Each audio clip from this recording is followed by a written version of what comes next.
tongue out. I forget every word I've ever had. So that was my time. Thank you.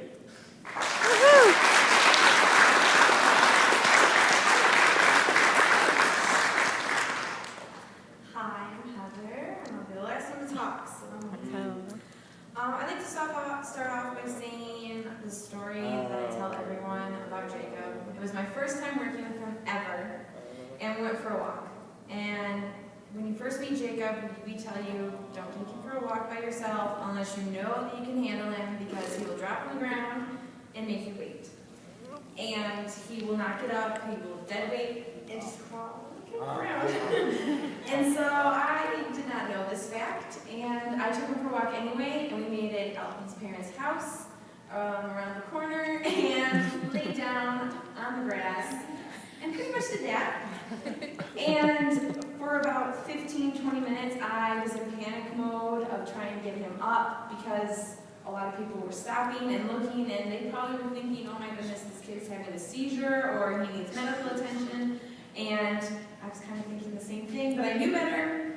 But people would stop and they would ask, and I did everything in my power to get him up. I signed to him, stand up, I prompted him, I even tried with all my power to pick him up, and he just lay there and laughed. And I kind of sat there and thought about it for a second, and after the last person had walked away from trying to help, I laid there next to him, and within like 30 seconds to a minute, he stood up, signed help, and we were walking. And that was as if that's all he really wanted to do, was have me lay next to him and enjoy the grass and the leaves and watch the cars go by. And I was too busy and too much of a hurry to make sure that we weren't causing a scene, and we made it back to the house on time before the next person came in on shift. But yeah, that's where I always start. And I just love that story, because now we can go for a walk. I just recently went with them to New York, and we could walk around New York without a problem, no dropping. He didn't hesitate. He was a little nervous on like the big bumps and the holes in the ground, but he trusted me and I trusted him, and it was awesome. But realizing that everybody is in a hurry and life is constantly in a move, I realized that I needed to take the time to slow down and to enjoy it, and to realize that life would be gone before I knew it, and it really is going to be gone. But while I was at CMU, or college, I kept myself busy. I had a tutoring job. I worked with Jake. I had 13 credit hours, sometimes 15, and on the side I also volunteered 300 hours. But through it all, I still looked forward to that 4-hour shift, working with Jacob and spending the time to relax and enjoy life, even if it was just looking at a sparkly sponge and having him shove it in his mouth and throw it across the room 20 times. I appreciate life more and I cherish it more because of Jacob. Every moment, every mile, Jacob does what others would seem as impossible. He makes me realize that life is like a blade of grass or a leaf that he wanted so badly for me to look at on that first time hanging out together. And I just wouldn't let it happen. I was too busy. Sometimes, though, if you think about it, you're like that blade of grass, and you are getting cut down by drama and by your work life and stress, and you just need to be like Jacob and just lay there and don't care and let your appointments get by and tell Ray that I'm not going to work out because I don't want to, because it's your life and you can do that. He has taught me to be patient and to take that extra moment to breathe and appreciate the little things in life. He is no doubt a life changer, and he continues to grow and teach me things that I could never learn without him. He has taught me to trust people and to be curious and how to appreciate the little things. He appreciates all the little things about the world, so why can't we appreciate Jacob and others just like him for the little things that make up his independence and who he is? It's all those little things that make us who we are as individuals, and Jake is an individual just like you or I. He might do things differently, but it's his unique way to help him stand out in the crowd. He has taught me to laugh a little or a lot. He has taught me to be patient and to wait. He has taught me to be a better friend and to be creative and a carefree person. He has taught me to take life as it comes and to put forth more effort.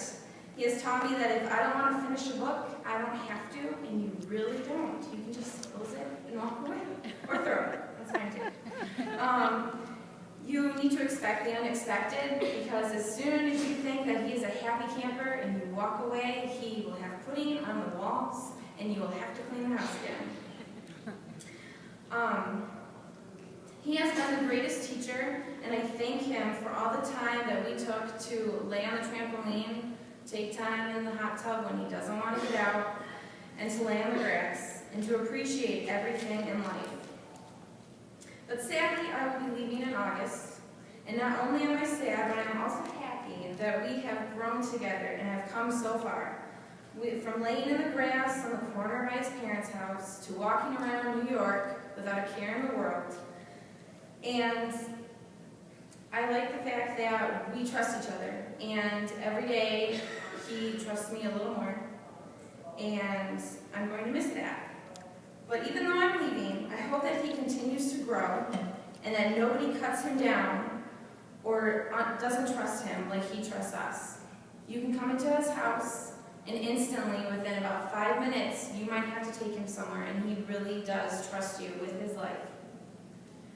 And I hope that everyone continues to trust him. And that's it.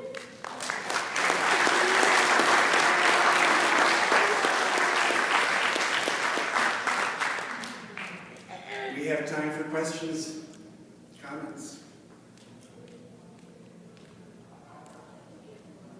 Do we have a mic?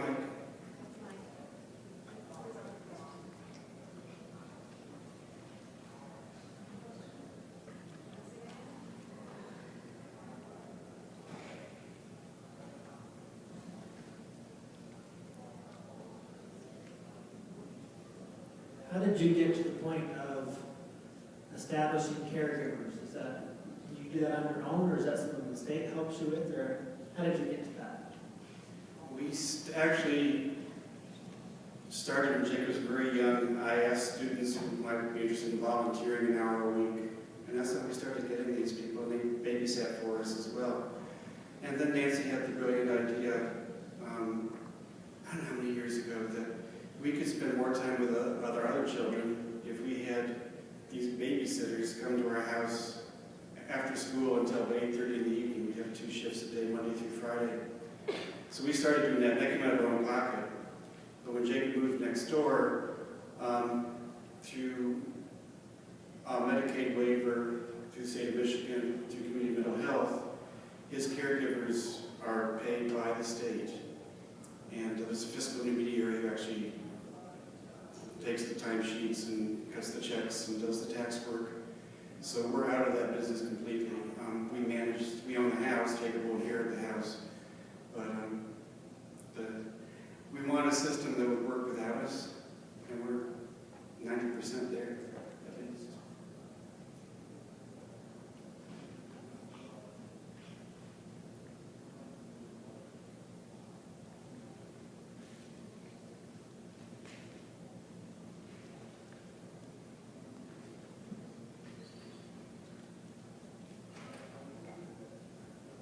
I think this is a great example of hearing how supported living can work so well and allow Jacob to really be an independent adult in his community. And I have to say that I really appreciated having the opportunity to see the video and also hear from his current and former care providers. I think you did a marvelous job with your testimonies about it. I think we can learn a lot from listening to your perspective. I go to many conferences where you hear professionals talk about how the system works for adult supported living and adult services, but to actually hear with the people that are working with him day to day was really illuminating, so thank you.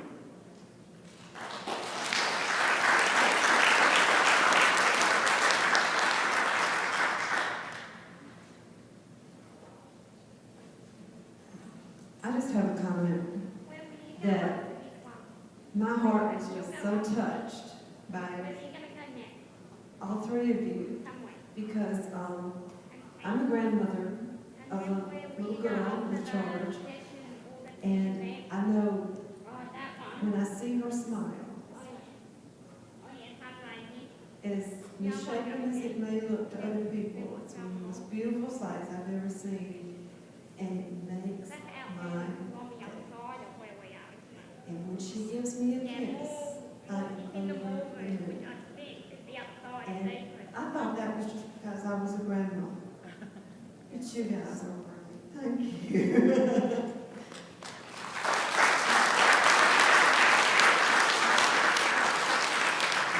Thank you. I mean, one of the things that Nancy and I love about this whole system of life Jacob has is that these people love Jacob. Seems almost as much as we love Jacob, maybe even a little more some days. You know, he touches their lives, and he's touched our lives, and that's therefore the idea of the power of Jacob. This kid changes people's lives for the better. There's power in that. How many of us are able to do that? And yet, not just Jacob, but it's all our kids with charge. You know, I know they touch me. All your children touch me when I'm here, and I experience their power. It could just as well have been the power of Ellen. You know, this is a power of Chantel. This is a very, very powerful group of people. We actually anecdotally because one of our caregivers had access to this Native American healer come to the house, to Jacob's house, to meet Jacob.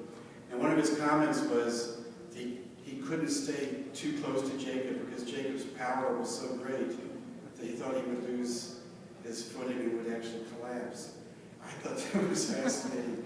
I don't know how that works exactly, but yeah, my son is now going, he's down there now, very, very powerful, as all of our children are very, very powerful.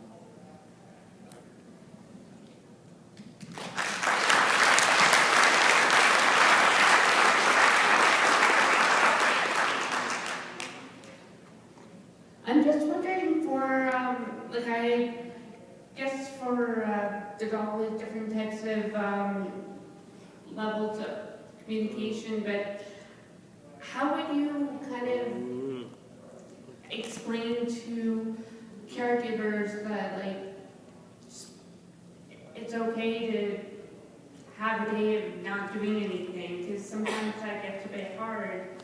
When I may have a caregiver, and yes, I'm very independent, but sometimes I just don't want to do anything, and I just kind of want the company. And how do you tell interveners that it's okay to just sit and talk? Wonderful question.